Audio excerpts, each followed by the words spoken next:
There is a number I wish I had calculated earlier in my business. It is not a complicated number. It is just the total revenue I generated from existing clients in any given year divided by the total revenue I generated from new clients in the same year. When I finally ran that calculation, the ratio was much more skewed toward new client acquisition than I had expected. I was spending the majority of my energy finding new clients while systematically underutilizing the relationships I had already built and already paid to acquire. The reason this happens is structural. Most service businesses are designed around a deliver and close model. You scope the work, you deliver the work, you close the engagement, and then the energy immediately redirects toward finding the next client. The existing relationship is treated as complete. The client goes into a list somewhere, and the business moves on. What that model misses is that the problem you solve for the client almost never exists in isolation. It exists in a context. And that context is full of related problems, downstream challenges, and natural next steps that the client still needs to address and that you are often uniquely positioned to help with. Every client relationship contains more revenue than most builders ever extract from it. Not through upselling in the pushy sense, through the natural next problems that exist downstream of the problem you just solved. Most builders close an engagement, deliver the work, and move on without ever asking what comes next for the client.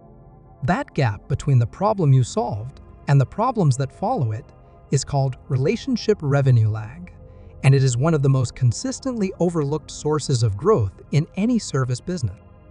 I started paying attention to what happened to clients after our engagements ended. Where did they go next? What did they work on? What problems emerged that I could see clearly from the outside, even when they had not yet named them as problems? The pattern was consistent and somewhat humbling. In almost every case, there was a natural continuation available that I had never offered because I had never looked for it. The client had moved on, often to someone else, or to figuring it out themselves, because I had not made it easy or obvious to continue working together.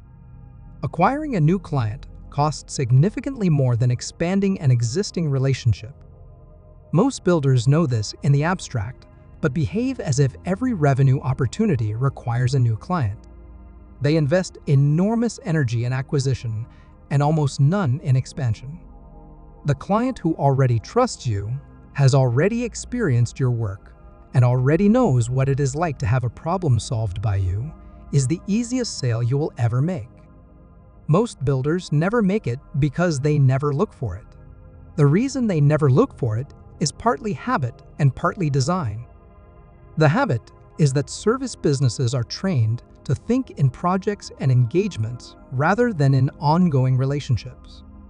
Each project has a start and an end, and the end feels like a natural stopping point.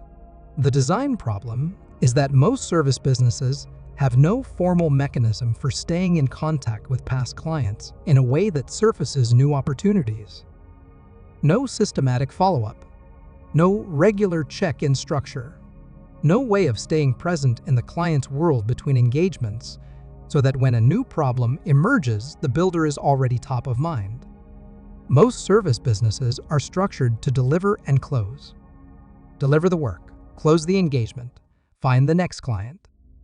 That structure treats every client relationship as a completed transaction rather than an ongoing asset. The revenue that gets left behind is not in the work you failed to deliver. It is in the conversations you never had, the follow-up that never happened, the natural next step that existed in the relationship but was never surfaced because the business was already moving on to the next acquisition. That unconverted potential is called dormant relationship value, and it accumulates in every client list that was never properly worked. I built a simple structure to address this. Every client who completed a significant engagement went into a follow-up sequence that was not promotional in any traditional sense. It was genuinely relational. A check-in at 30 days asking how the implementation was going. A note at 90 days sharing something relevant to the work we had done together. A more deliberate conversation at 6 months, where I asked what had changed and what was coming next. That structure was not designed to sell. It was designed to stay present. The selling happened naturally because the relationship had been maintained, and the opportunities surfaced in the context of genuine ongoing connection rather than a cold outreach after months of silence.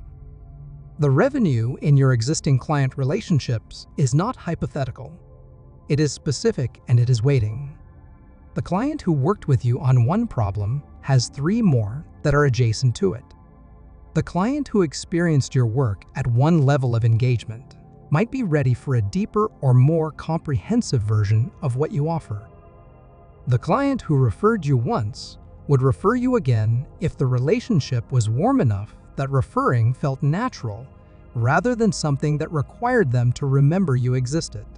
Most of that revenue never gets realized, not because the clients do not want to spend it, but because the builder never created the conditions in which spending it felt like the obvious next step. Creating those conditions is not a sales function. It is a relationship function. And relationship functions require time, presence, and genuine interest in the client's continued success, rather than just the success of the last project you delivered.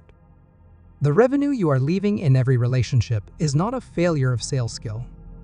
It is a failure of relationship architecture. And relationship architecture, like every other architecture in a business, can be deliberately designed and systematically maintained. Next, we are going to look at something that wastes significant resources in almost every growing business. Why your marketing works on the wrong people and what is actually causing that. I will see you tomorrow.